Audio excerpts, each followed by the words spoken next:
मेहमान नौकर से, अजमल साहब हैं? नौकर, जी नहीं, वो शहर से बाहर गए हुए हैं। मेहमान, सुकून और तफरी की गर्ज से गए हैं? मेरा ख्याल है ऐसा तो नहीं, क्योंकि बेगम साहिबा भी उनके साथ गई हैं। सरदार साइंसदान ने एक मक्खी के पर काट दिए और कहा, उड़ जाओ। मक्खी नहीं उड़ी।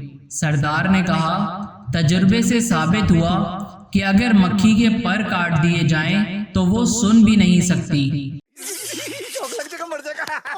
डॉक्टर, तुम्हारे मोटापे का एक हल है। मरीज, वो क्या? डॉक्टर, तुम रोजाना सिर्फ एक रोटी खाया करो। मरीज, ये एक रोटी खाने से पहले खानी है या खाने के बाद खानी है? डॉक्टर, अब आप खतरे से बाहर हैं, फिर भी आप इतना क्यों डर रहे हैं? मरीज, जिस ट्रक से मेरा एक्सीडेंट हुआ था उसके पीछे लिखा था कि जिंदगी रही तो फिर मिलेंगे।